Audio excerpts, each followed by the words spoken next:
Would you like to say that?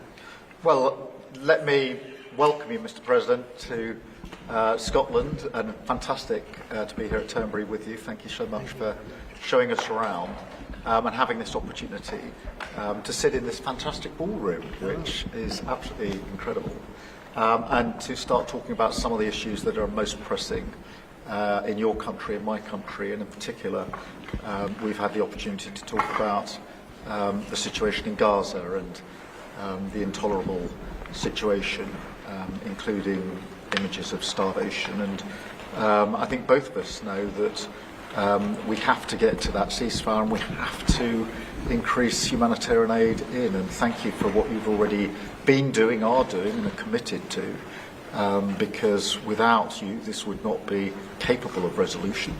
And I think that if we can work not just on the pressing issues of the ceasefire, but also on this issue of getting humanitarian aid in at volume, at speed, and then we've discussed a plan for what then happens afterwards.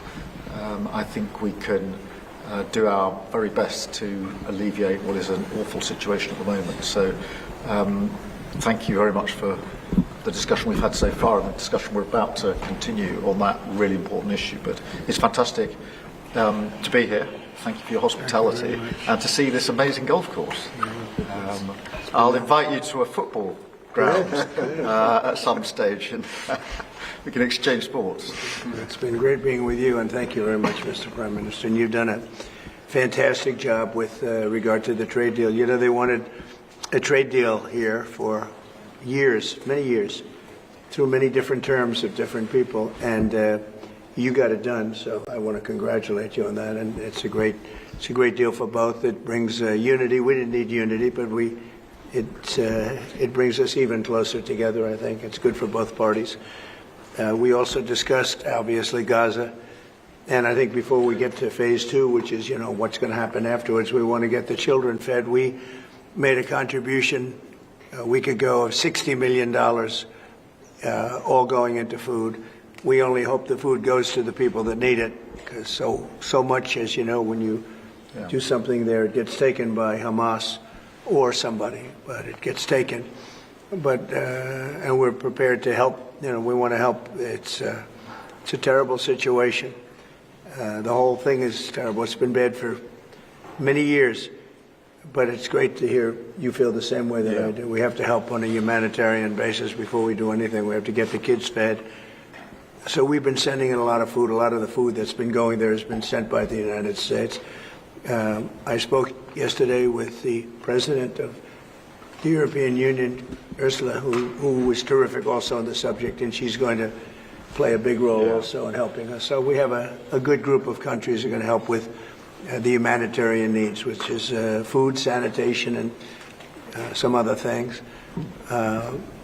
It's very difficult to deal with Hamas, as I said. We got a tremendous amount of hostages out, but it would take place in drips and drabs. You'd get 10, you'd get 5, you'd get 2, you'd get 10, 12. We get 12 one time.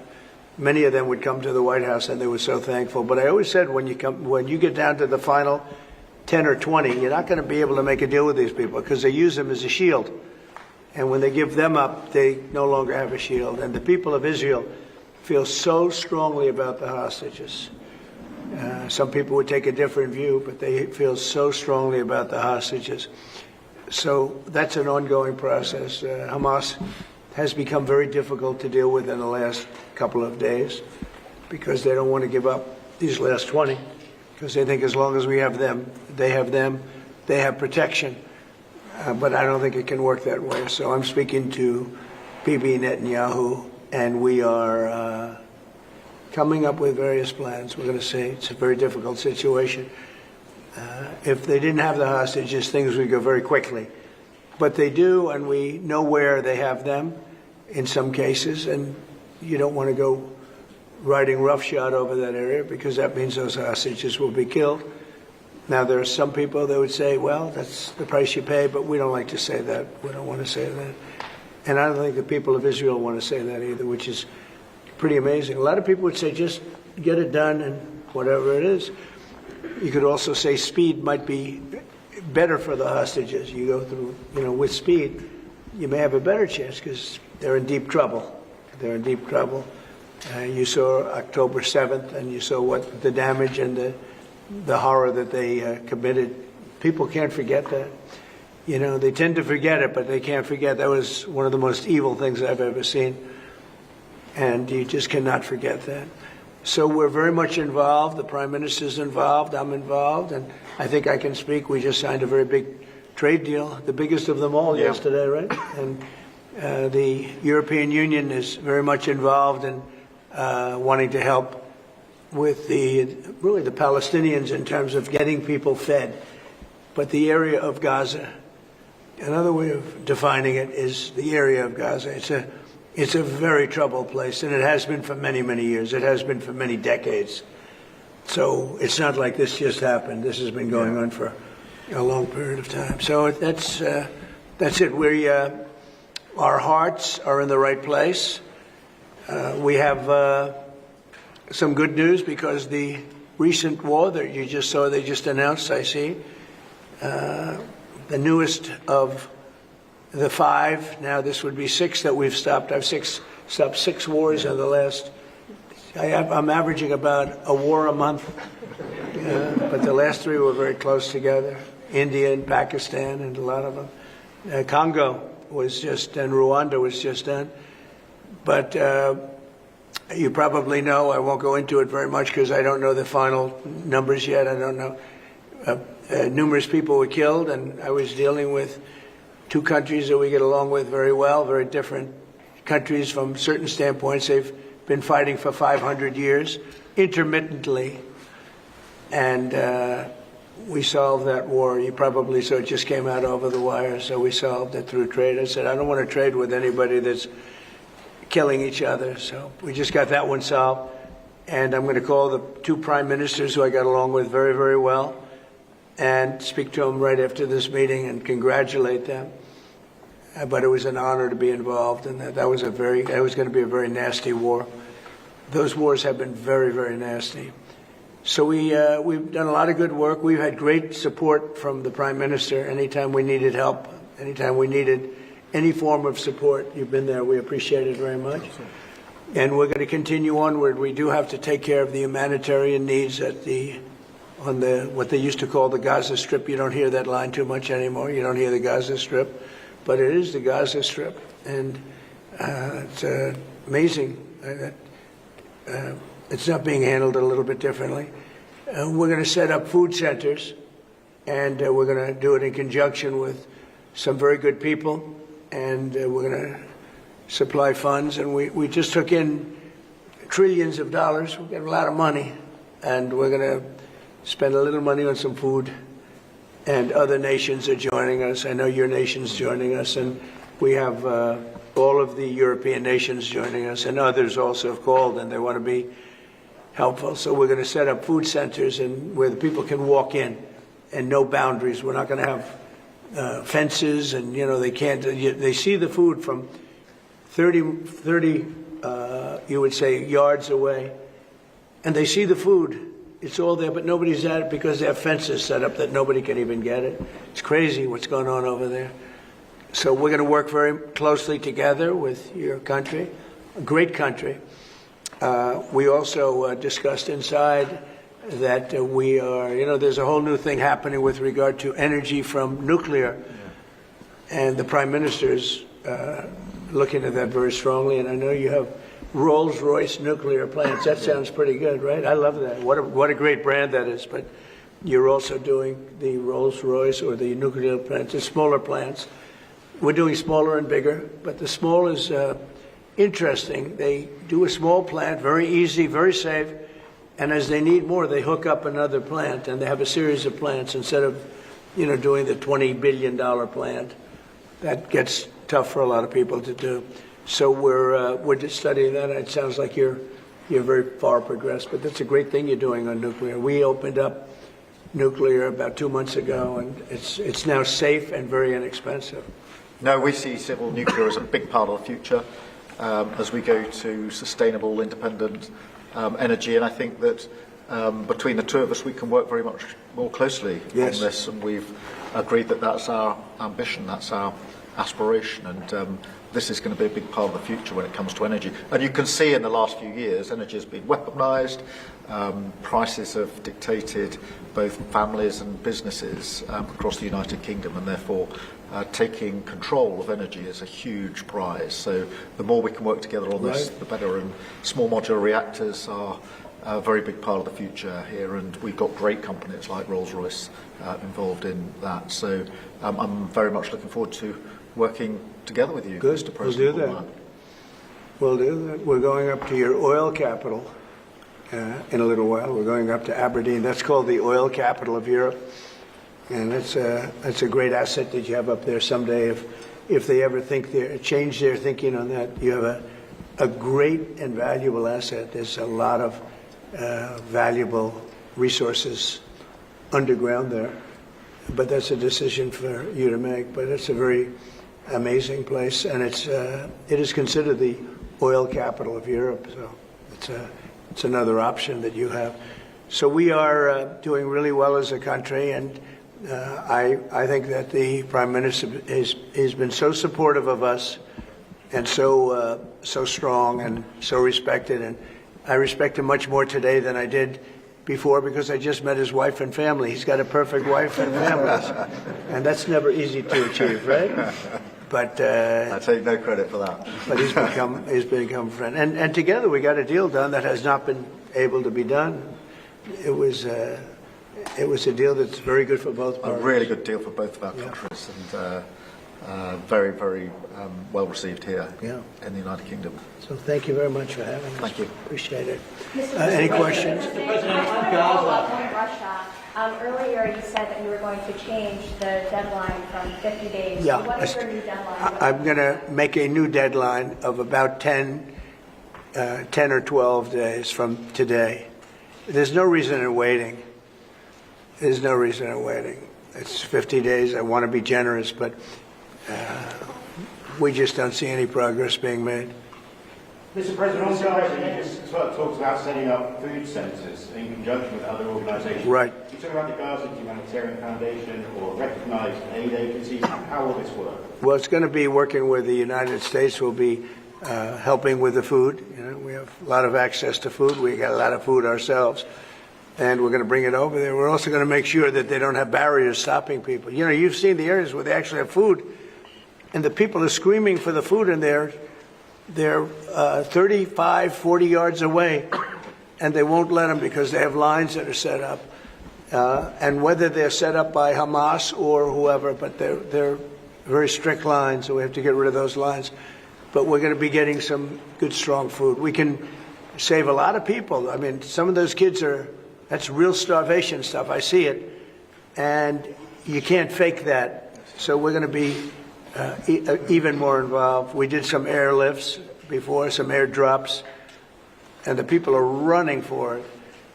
And the Prime Minister is going to help us. They're very effective with that. You've done that before, and for many, they've done that for 100 years very well. So it's not very hard to do, actually. Mr. Yes. President, you say you love Scotland. You're the most Scottish president ever in the White House. Is there a better deal to be done for Scotland, for Scottish industry, in the deal that you've done with the Prime Minister? Whisky, for example. Well, I have great love for Scotland. You know, my mother loved Scotland, and she loved the Queen.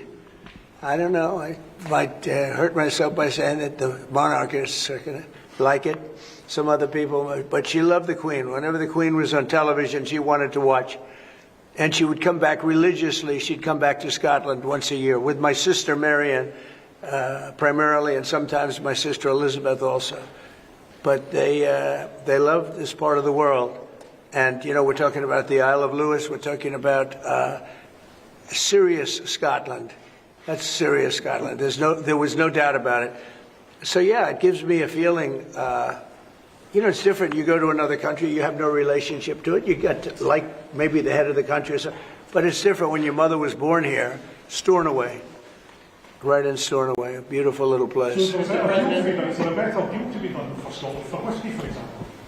Because of your love of Scotland, is there a better trade deal to be done for Scottish businesses like whisky? Well, I assume when we do our trade deal overall, a lot of it comes to Scotland, I hope. Maybe all of it should go to It's a Scotland. very good deal for the whole United Kingdom, and we're already achieved great things under the deal, and we'll achieve even more as we work together. A lot of it is going to Scotland. I mean, I do know that, but I mean, we're dealing with the UK, but a lot of it comes to Scotland. And you know, I was very particular. This is a part of the world I want to see thrive. It's going to thrive. Mr. President, back to Gaza. You talk about Hamas stealing food and stealing aid. What responsibility does Israel have for limiting aid to the region? And if I could ask a follow-up to the Prime Minister, what pressure can be put on Israel? Is that something that you and the United States could work on together? Israel has a lot of responsibility. They're hampered by the fact that you still have 20 hostages or so. And the people of Israel are very concerned about the 20 hostages. It's very interesting. You could say they could be more concerned about retribution than the 20 hostages, but they really want the 20 hostages to survive and live to make it. You know, many of the hostages came to my office in the Oval Office, and I was amazed by, I would ask them the question, was there any sign of love? Was there any sign of, when you were a hostage and you have all of these people from Hamas around you, sometimes 100, sometimes 10, sometimes 2, but you're a hostage and you're being stored in a pipe. It's not even really, a cave, or it's a pipe, a little pipe. And some said they didn't think they were going to make it because they were losing air. There wasn't enough air, and they'd open up the pipe just in time, but they didn't do it on purpose. They just happened to open it. They got lucky. But I said, did they ever wink at you and say, like, don't worry, you're going to be okay? Did they ever give you some extra food, even if it was a piece of bread? Did they ever give you anything during that time? And some were there for 400 or 500 days now, right? It's a long time, a year and a half, more than that. And not one person said there was any love from anybody. You know, in other words, you have hundreds of people, and you see it in the movies where somebody's a prisoner and somebody's helping. You even see it with Germany, where people would be let into a house and live in an attic in secret. You know, you'd see signs of some. I said, did you see anything like, did they wink at you? Did they say, don't worry, you're going to be okay? I ask that question all the time. I've never received one answer that said, yeah, they really wanted to help. No, the hatred is just incredible. But so on the access to food issue, what more can Israel do? And again, to the Prime Minister as well. Well, I think Israel can do a lot. I will say that Iran, I think, interjected themselves in this last negotiation. Can you imagine the beating they took? We wiped out their nuclear possibilities. They can start again. If they do, we'll wipe it out faster than you can wave your finger at it. We'll have to do that. We will do that gladly, openly and gladly. They've been saying, Iran's been sending out bad signals, I'll tell you. For a country that just got wiped out, they've been sending very bad signals, very nasty signals. And they shouldn't be doing that. They shouldn't be doing that. They were talking about things that they shouldn't be talking about. They were interviewed on a recent show, and the foreign minister saying things that he shouldn't be talking about, shouldn't be saying. And I think they got involved in this negotiation, telling Hamas and giving Hamas signals and orders, and that's not good. That's not good. I would say, look, we need to get the hostages out. They've been held for a very, very long time, and we must always start from there. But also recognise the situation on the ground in Gaza is absolutely intolerable, and I think that certainly speaking for the British public and myself, seeing those images of starving children in particular are revolting. And there's a sense of revulsion in the British public at what they're seeing. And they know, and we know, that humanitarian aid needs to get in at speed, at volume. Yes, some can be airdropped, and we're working with others, with the US, with Jordan, on that. But the trucks need to get in, because that's the only way you can get the volume in. And we do thank the President for the work he's done to try to get to a ceasefire, which we desperately need, but also to put aid in to the region. There needs to be much more of that. We need to galvanise other countries in support of getting that aid in. And yes, that does involve putting pressure on Israel, because this is a humanitarian catastrophe now. We also need to look beyond that situation to what then happens in the event of a ceasefire, which is desperately needed. And that's why I'm really pleased that we're having a discussion about what a peace plan would look like after that, the component parts of that. And we have to be really clear at this point that Hamas can play absolutely no part in any future governance in Palestine, and and in Gaza. And it's really important that we're clear about what triggered this, who took the hostages, and calling out Hamas for what they are, which is a terrorist organisation. But I think today the focus has to be on getting that humanitarian aid in. Mr. President, will the UK avoid your pharmaceutical tariffs, and will it happen before August the 1st? Well, we'll be announcing on pharmaceuticals sometime in the very near future. We have a very big plan on pharmaceuticals. We want to bring a lot of the pharmaceuticals back to America, where they should be. If you look at COVID, it sort of taught us a lesson. We were getting our pharmaceuticals from other countries. We almost didn't make any. We used to make them ourselves, and we're going to want to be making a lot of them ourselves, all of them in a sense. But you also have a good pharmaceutical business. We'll be dealing with you on pharmaceuticals also. And we certainly feel a lot better with your country working on pharmaceuticals for America than some of the other countries that were. With the relationship we have, you would not use that as a cudgel. You wouldn't be using it as a block. But we're going to be announcing sometime very soon, I think, pharmaceuticals are our whole thing. And the companies know. And drug prices are going to be coming down very substantially in the U.S., very, very substantially. And that'll happen very soon.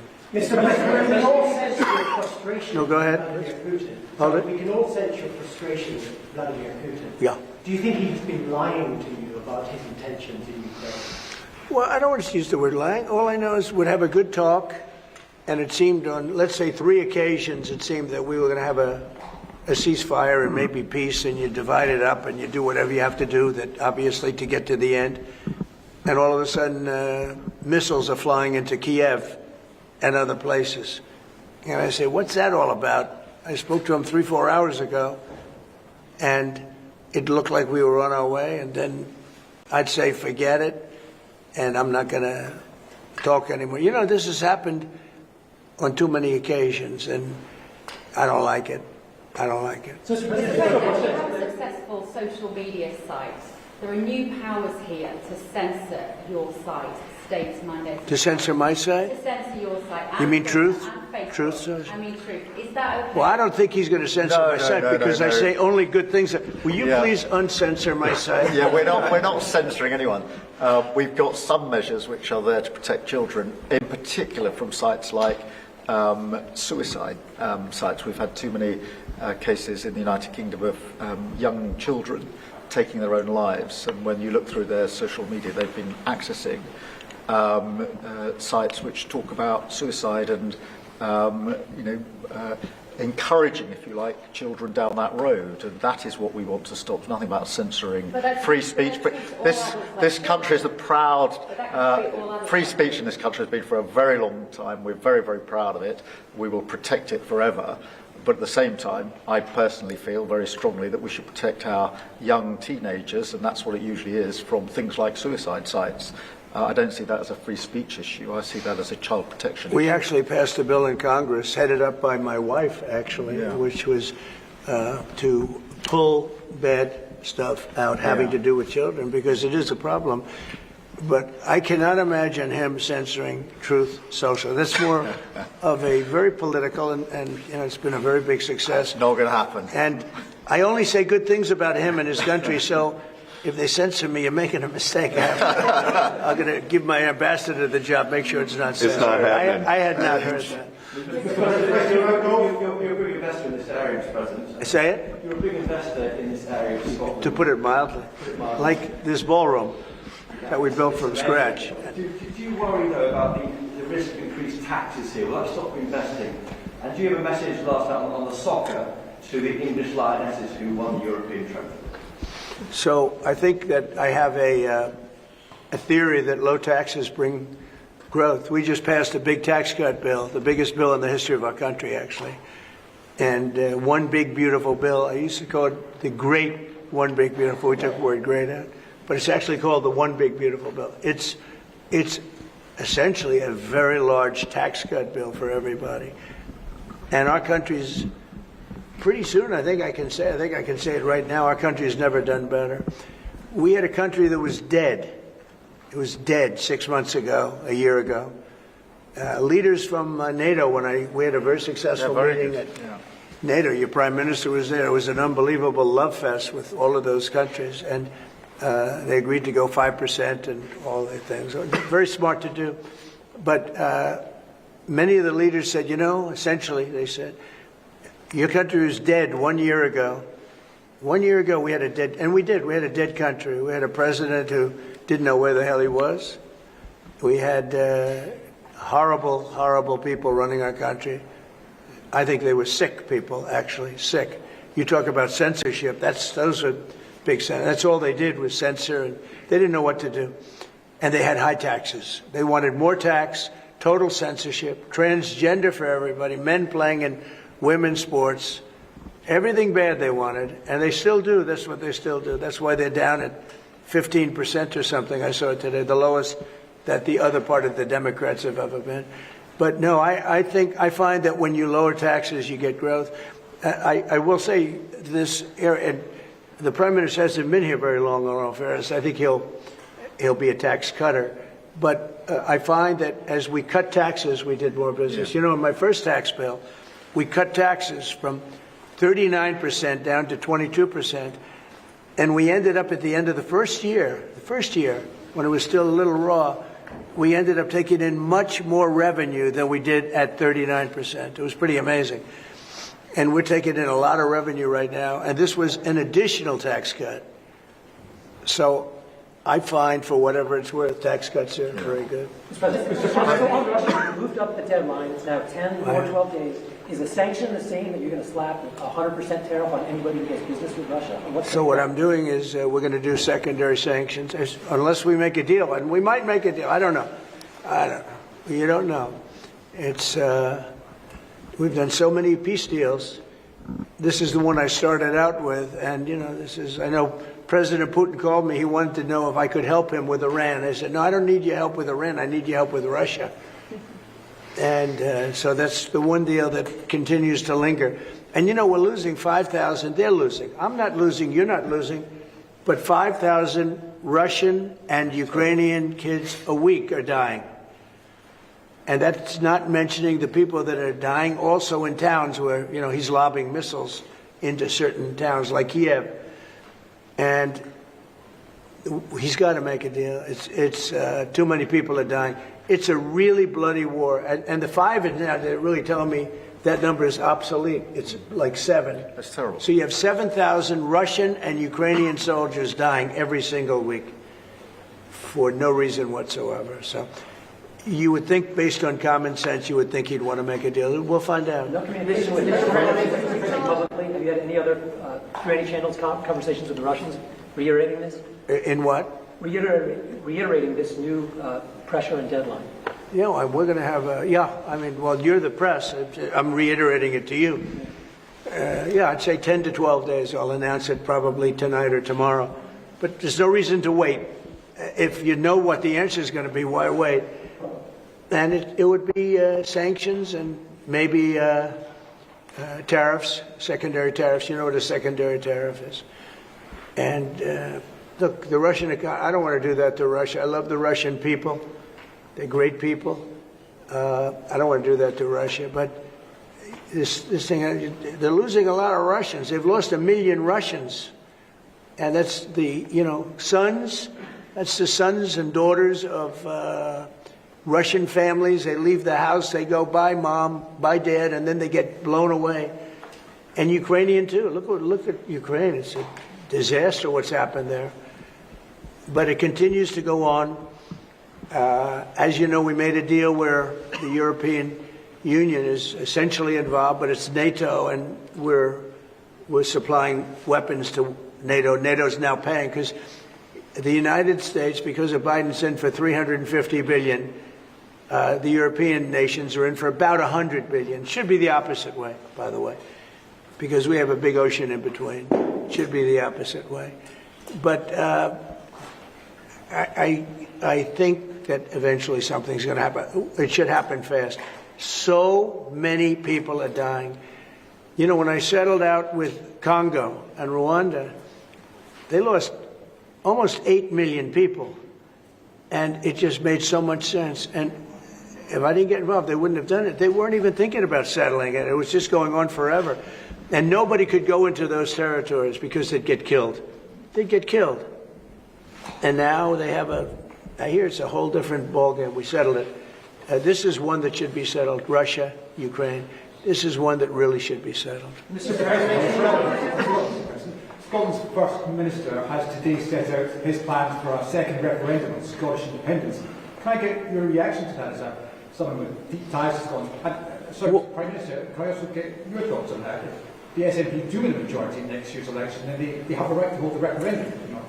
Well, I don't want to get involved in your politics. We got enough politics of our own. I will say that I predicted what was going to happen the last time. You remember? I was opening the first course over at Aberdeen, and I was over here, and at the same time, and they asked me that question. I made a prediction. It was the day before the vote, and I made it correct. I like to be correct, but I made a correct prediction. I don't know. I do say that when they made that deal, somebody said that it was, and I remember this very distinctly. I said, could they do this all the time? There was a little bit of a restriction, like 50 or 75 years before you could take another vote. Because, you know, a country can't go through that too much. I don't know the First Minister, but I've heard great things about him. I've spoken to him. I hear very good things about him, and I'm meeting him today. So maybe I'll have a better opinion then. And let me answer that straightforwardly, because I believe in a stronger Scotland, in a better United Kingdom. And I think that at a time like this, when it's quite clear that there's uncertainty and volatility around the world, the strength of the United Kingdom together is very important for all four nations, very important for Scotland.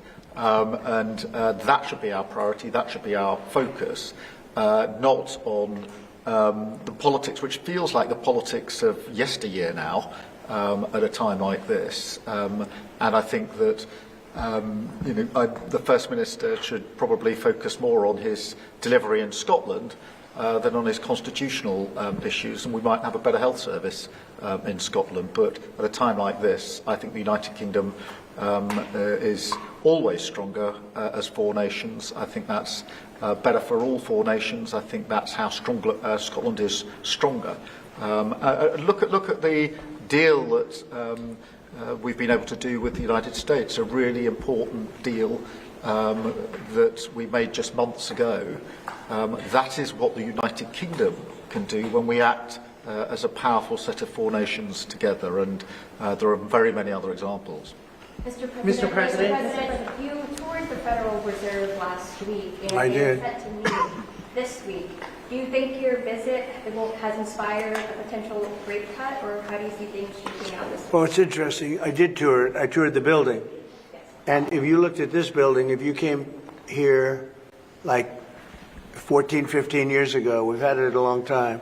It's been an honor to have Turnberry. But I was on much more opulent walls, ceilings, floors. We had to do this.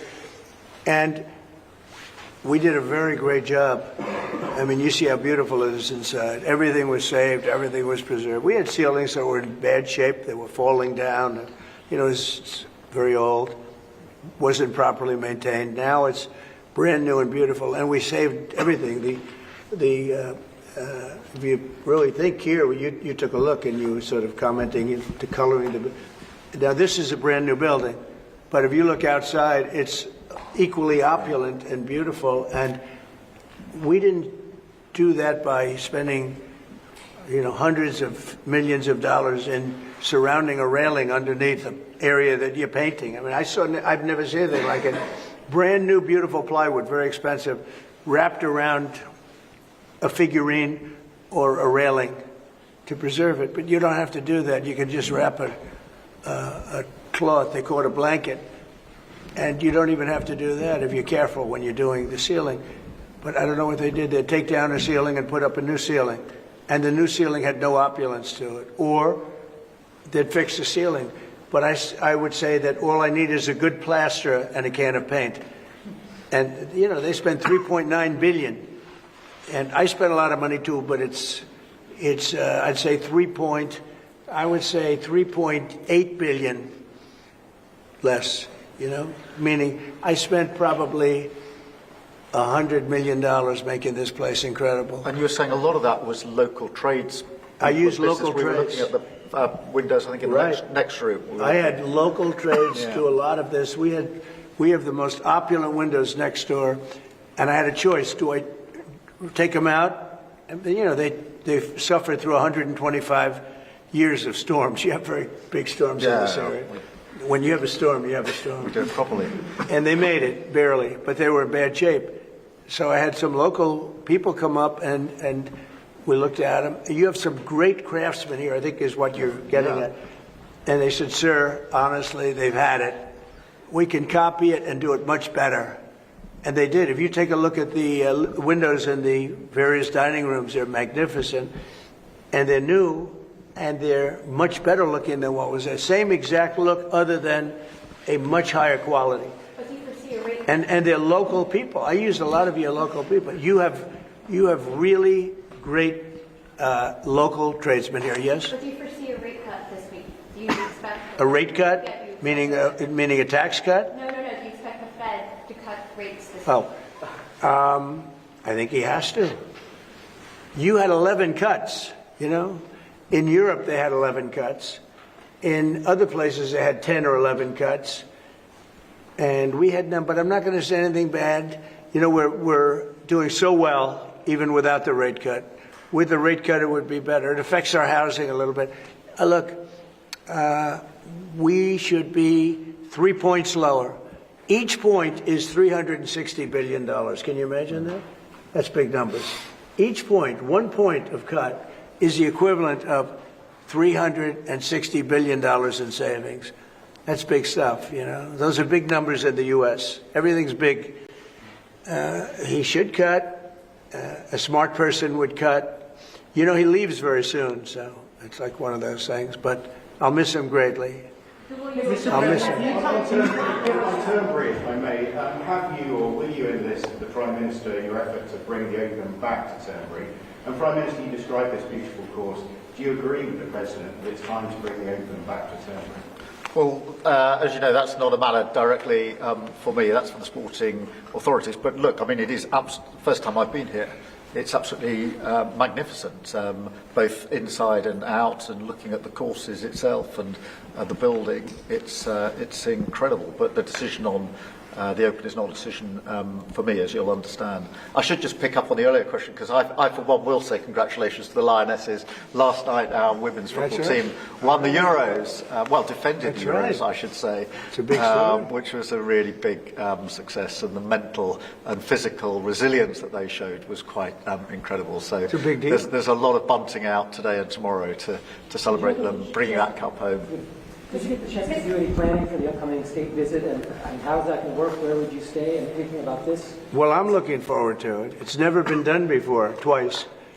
We had our original at Buckingham Palace, and now I guess we're going to Windsor.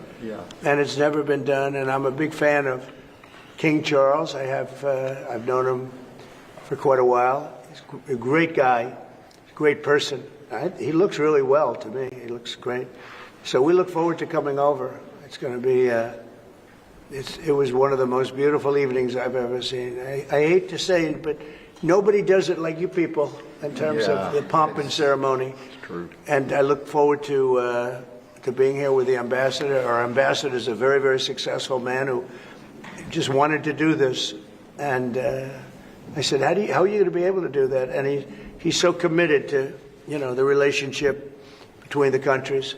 But he's a very great guy and a very, very successful man. So I very much thank you for doing this. Well, thank you for the honors. Mr. President, will you go to London, or are you worried it's no longer About what? Will you visit London during the state visit? I will. I'm not a fan of your mayor. Why not? I think he's done a terrible job, the mayor of London. But the nasty person, I think he's done. I think He's a friend of mine, right? no, I think he's done a terrible job. But I would certainly visit London. Yeah.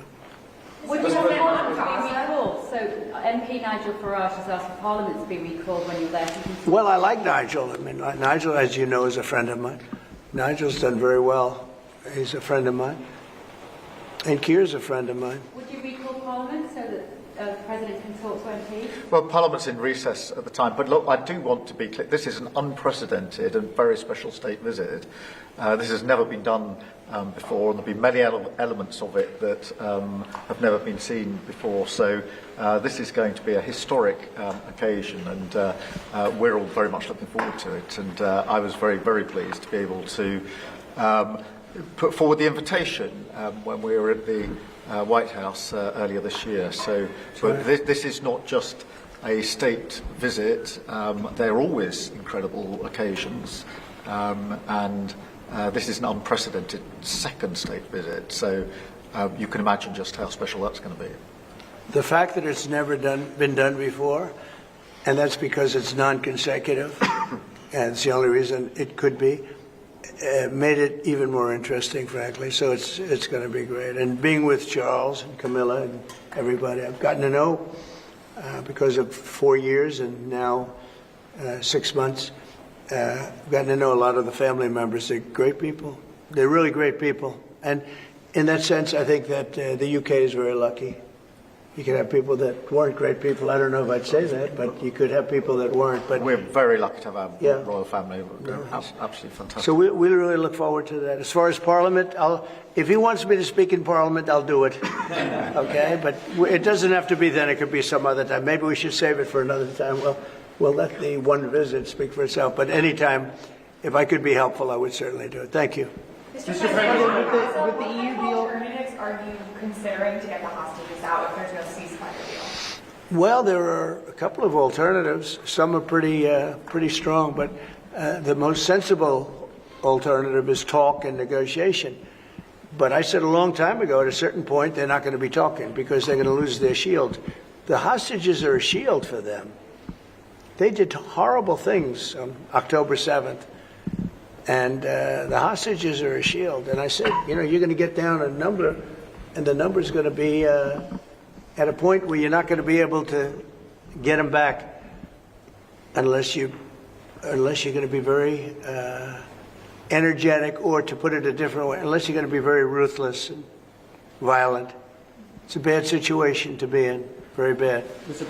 President, with the EU deal last night, you talked during the campaign about President Putin respecting you and helping you have a relationship with him. Do you still feel that way, that he respects you, considering the conversations you've had that have been really nice? Yeah. I've always gotten along with President Putin. I have had a great relationship with him. And he went through the Russia hugs, too. It was, we used to talk about it. We used to say, it's too bad we really can't do anything between our country. Because if we did, they'd say, it's, some... Look, I was tough on Putin because I was the one that closed up Nord Stream, and Biden came along and opened it up. I was very tough on Putin in one way, but we got along very well. And I never really thought this would happen. I thought we'd be able to negotiate something, and maybe that'll still happen, but it's very late down the process. So I'm disappointed. And the funny thing is that their economy isn't that big, and it's having a hard time right now, but it's a relatively small economy, a strong military but strong economy, and it used to be a strong economy. Now it's not. He's gone through a lot economically. It's not easy, but it's pretty small, compared to that magnificent size of that land. The land is massive. It's got, I guess, 9 time zones or something. It's a massive piece of land. Russia could be so rich. It could be so rich. It could be thriving like practically no other country. And they're holding that back because we can't. He wants to do trade deals with us. He talks about it all the time. He wanted to. And I envision that a lot of trade with Russia. They have a lot of valuable things. When you talk about rare earth, they have serious rare earth, right? They have just about every form you can have. So, Russia could be so rich right now. Instead, they spend all their money on war. They spend everything on war and killing people, and it doesn't make sense to me. I thought he would want to end this thing quickly. I really felt it was going to end, but every time I think it's going to end, he kills people. Could a meeting help, and are you considering, has been proposed? I don't know. I'm not,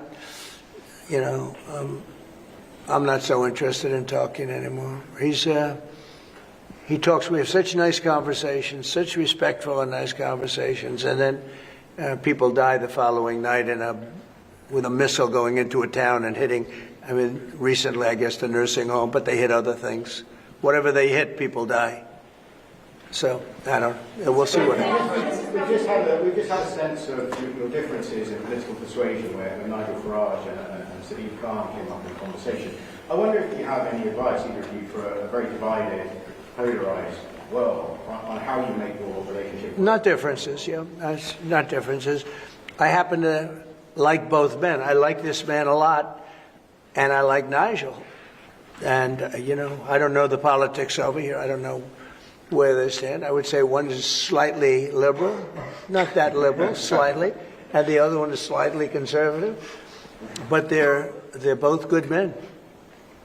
Mr. President. Well, look, we like each other, we respect each other, we get on, and we've both got a great love of our countries, of our families, and therefore there's a huge amount that we have already achieved actually together and will achieve as we go forward, leading our respective countries, and of course the relationship between our countries.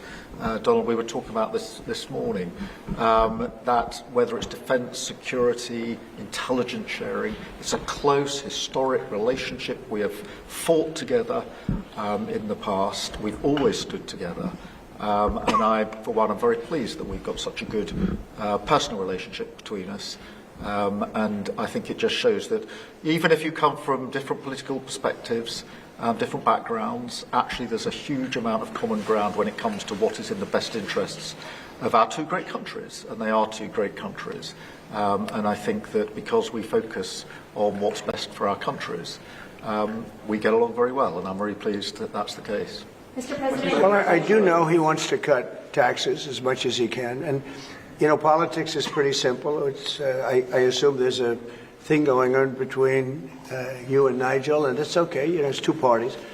But generally speaking, the one who cuts taxes the most, the one who gives you the lowest energy prices and the best kind of energy, the one that keeps you out of wars, he's kept you out of wars, but the one that keeps you out of wars, you have a few basics and you can go back 1,000 years, 1,000,000 years, whoever does these things. But low taxes, keep us safe, keep us out of wars, no crime, stop the crime.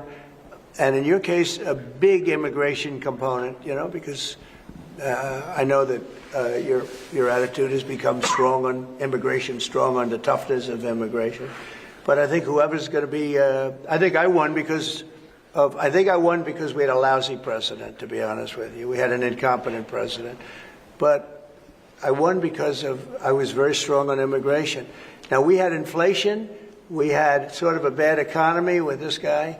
We had a lot of problems. But I focused on immigration more than I did anything else. And I think I won because of immigration. I think I won because of the border. I had a bad border where millions of people were coming in to our country illegally.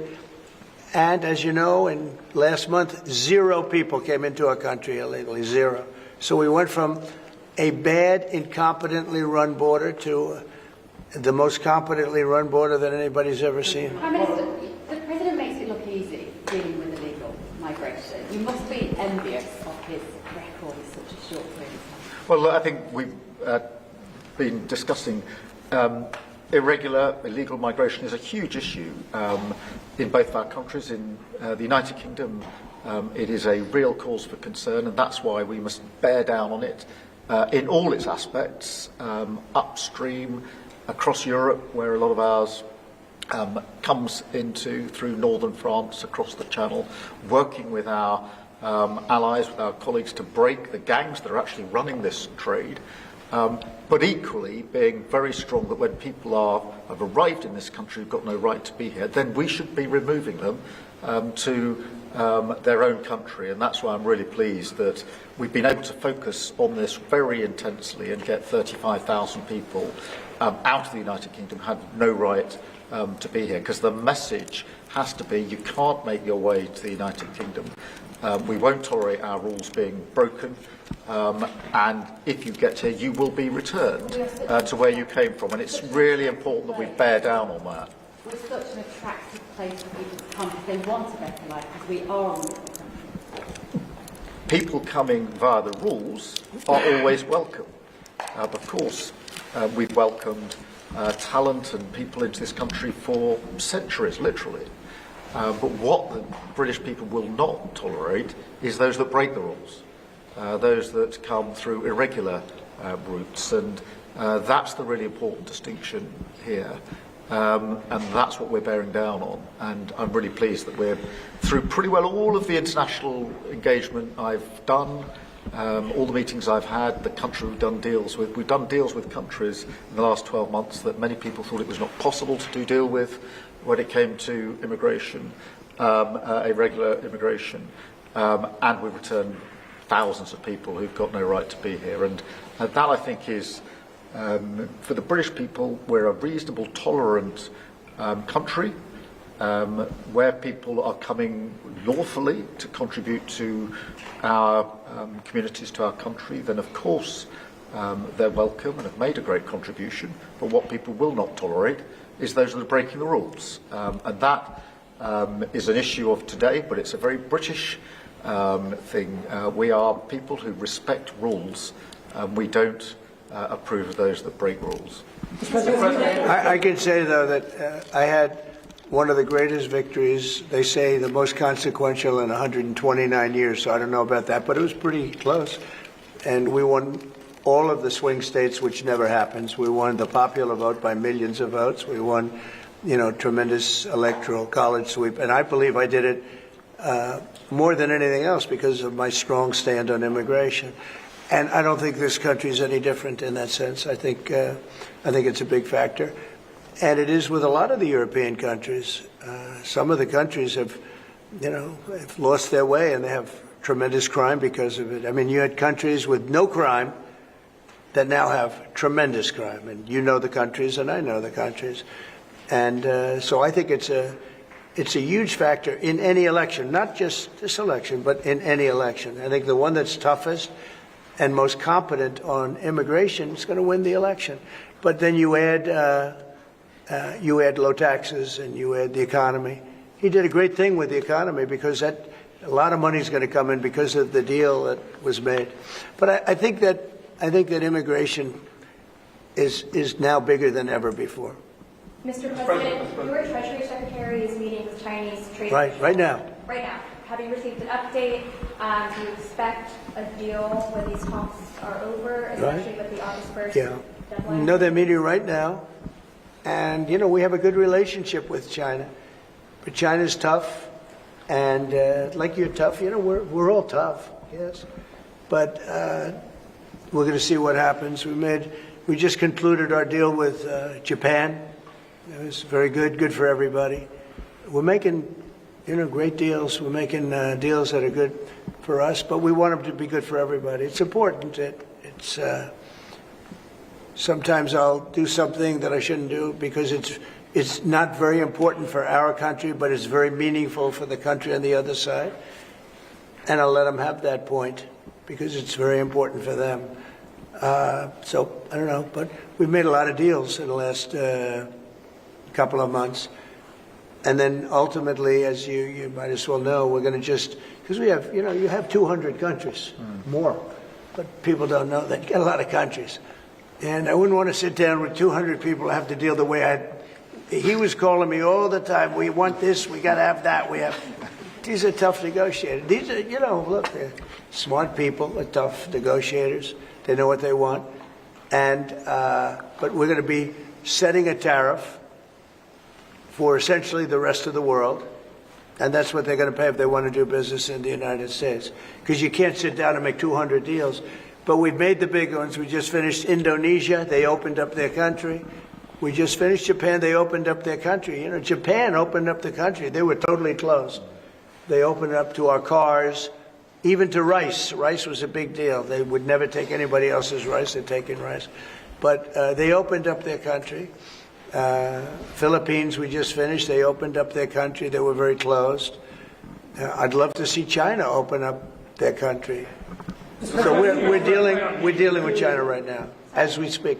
Yeah, we're dealing with China right now. The deal you've got with the UK is better than one with the European Union. Is that because you think Brexit was a good idea for this country? No, look, you know, we have a very special relationship with this country. Like, you know, my mother was born here. And not only born here, loved it. She'd come back, I told you, religiously every year. And she'd go up to Stornoway and see her relatives. But she loved the country. Yeah, that probably it always has an impact. Always has an impact. But, you know, Germany has a new leader, and I think he's terrific. I think you like him too. Yeah, I think he's terrific. My father was born in Germany. Or his parents were just out. But, so, you know, you have a lot of feeling for this part of the world. I do. I want to see this part of the world do well. Germany, Scotland, UK. I want this part of the world to do well. All of the nations. You know, you do feel a certain. You have a feeling, a warm feeling toward a part when your parents are born essentially here, and I think maybe it's slightly different. Maybe it's not. I don't know, but maybe it's slightly different. Mr. President, you didn't completely rule out a pardon for Ghislaine Maxwell when you landed. Is that something you would ever consider, and why? Pardon for who? For Ghislaine Maxwell. Well, I'm allowed to give her a pardon, Yeah, but you are. Nobody's approached me with it. Nobody's asked me about it. It's in the news about that aspect of it, but right now it would be inappropriate to talk about it. So, Mr. President, your opposition to offshore wind is well known. In Scotland, wind is a disaster. But in Scotland and across the UK, wind farms. I know, it's a shame. It's not his fault. I used to tell Alex Salmon. Have you spoken to the Prime Minister, and will you speak to the first? Well, all I can do is give my way. Look, wind is the most expensive form of energy, and it destroys the beauty of your fields and your plains and your waterways. And look out there. There's no windmills, but if you look in another direction, you see windmills. When we go to Aberdeen, you'll see some of the ugliest windmills you've ever seen. They're the height of a 50-story building, and you can take 1,000 times more energy out of a hole in the ground this big. This big. It's called oil and gas. And you have it there, the North Sea. This big, that nobody would even see. You can take 1,000 times more power because the wind is intermittent. It doesn't work. It's extremely expensive. All the windmills are made in China. They used to be Germany and China. Now they're mostly in China. They all come out of China. They say that the blades, which are carbon fiber, you can't bury. Oh, okay, you can't bury. What are you going to do? Dump them in the ocean someplace?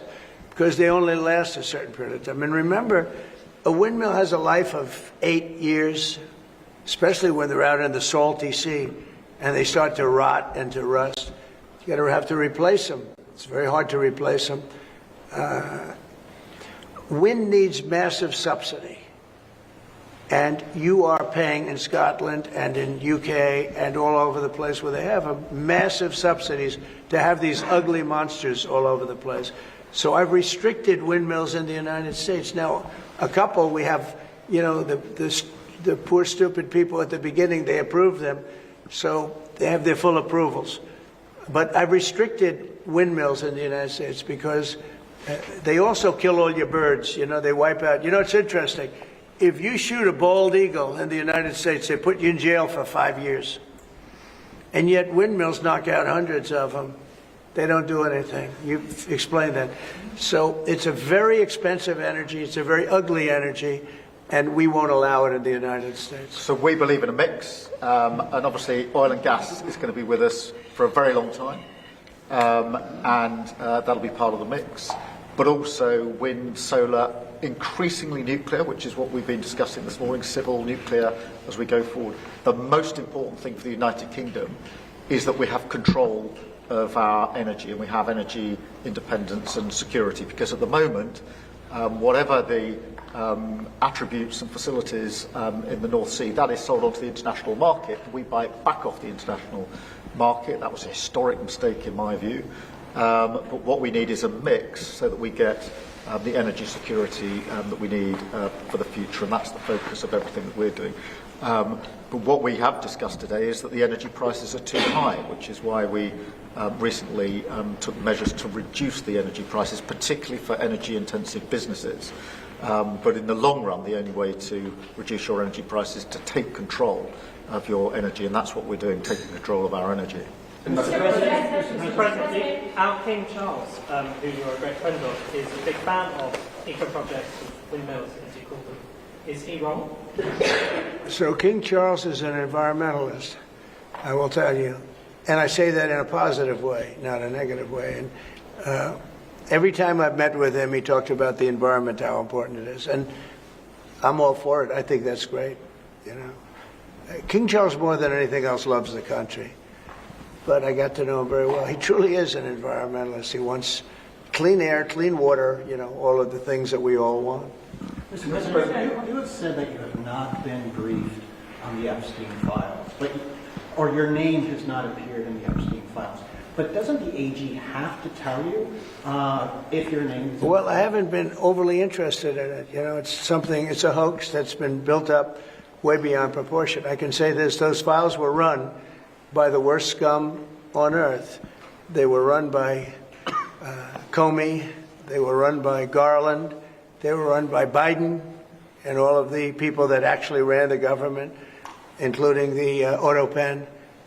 Those files were run for 4 years by those people. If they had anything, I assume they would have released it. The whole thing is a hoax. They ran the files. I was running against somebody that ran the files.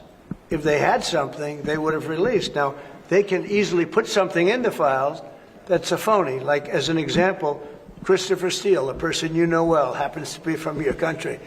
But Christopher Steele, as an example, wrote a book, a dossier.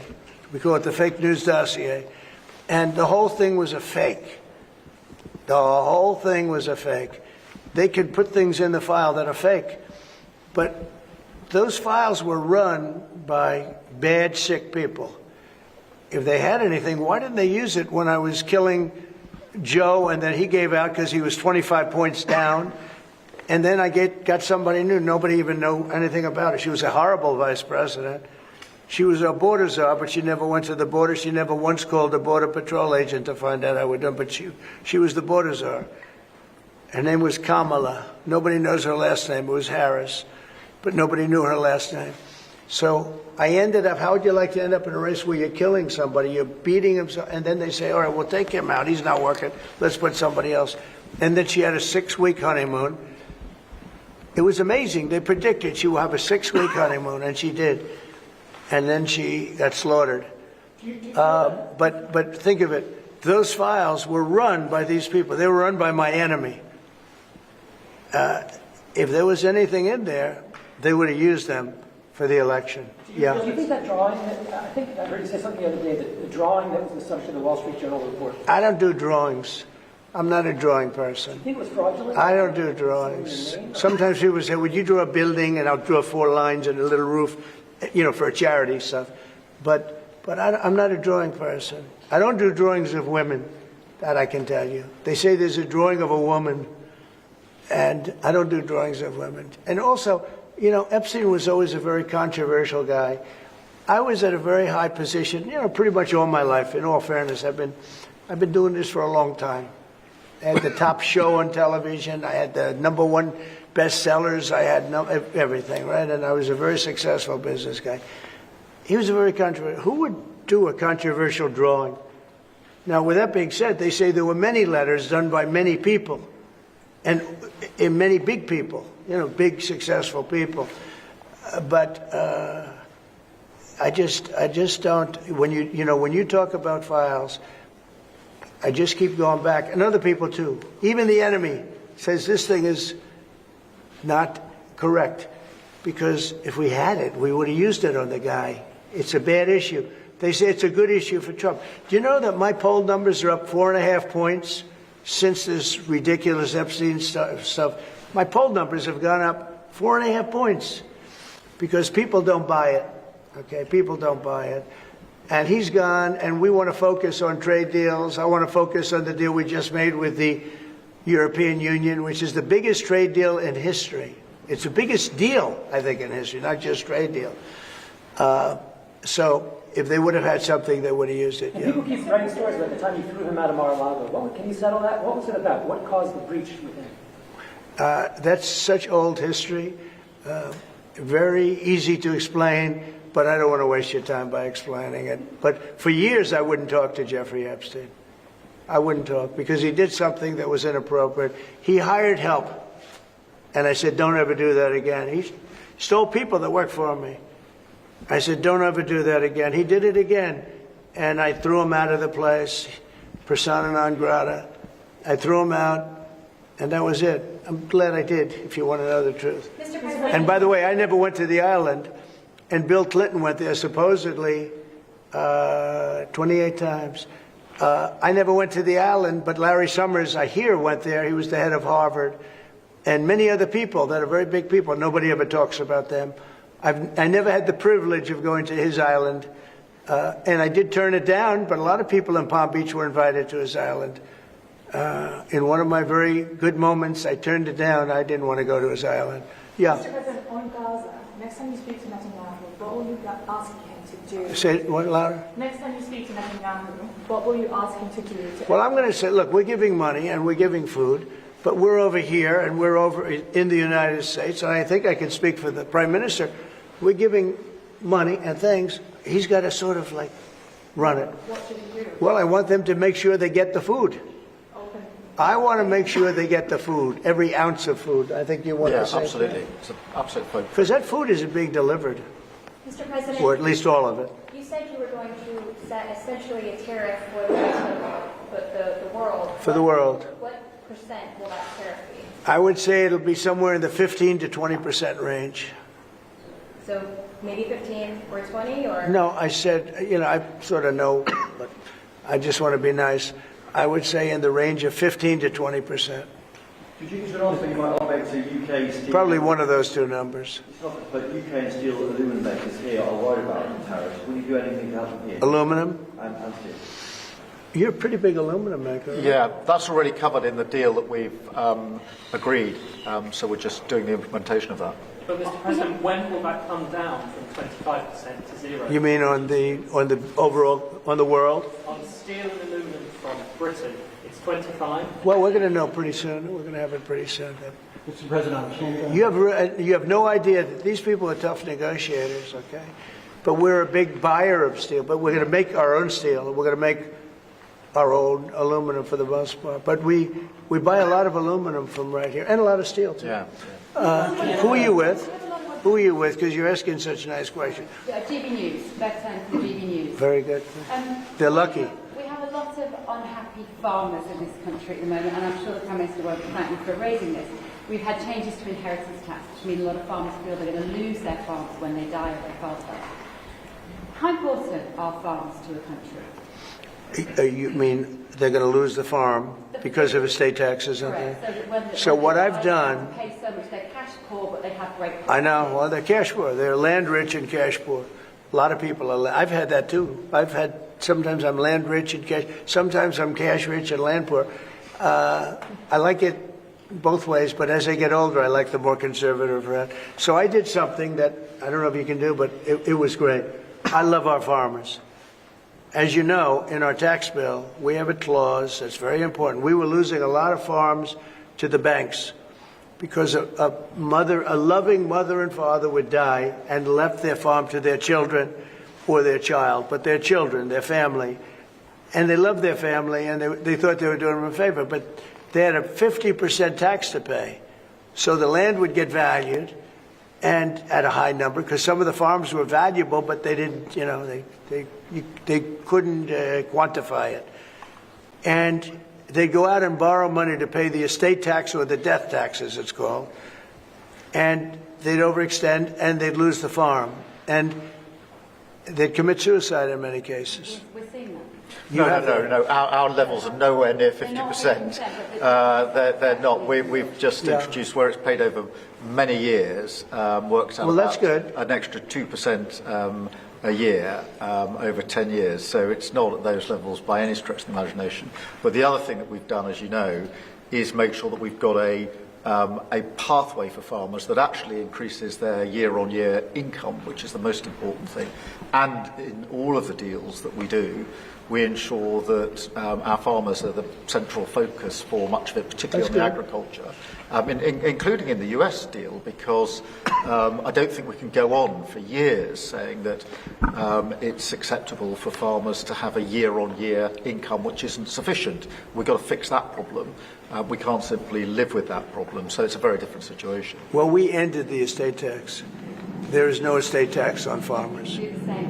So when a parent leaves their farm, because again, a lot of these farms, they don't make a lot of money, but it's a way of life, and they love their way of life, and they love that dirt. That dirt is the most beautiful thing they've ever seen. They love it. I mean, they're farmers. They love doing it. They don't know how to do anything else, but they don't want to do anything else. I speak to farmers. I say, would you like to live in my penthouse in Manhattan? It's always beautiful. No, sir, I want this farm. Now, what happens is, we were losing a lot of people to suicide. They'd borrow money to pay the estate tax, and they were not able to pay it. And some banks are ruthless; they wouldn't do anything, and they would end up committing suicide. We have totally ended the estate tax in those situations. So there's no estate tax. So when a parent leaves the farm to the kids, they don't have to worry about their local, possibly unfriendly banker coming in and stealing their farm. Back to migration, one of the hot backward issues in Britain is migrants being housed in hotels and people in the local communities not feeling safe. Is that an appropriate place for housing migrants? I don't like anything about it. They shouldn't be allowed in. Anybody illegally should not be allowed in the country. Thank you all very much.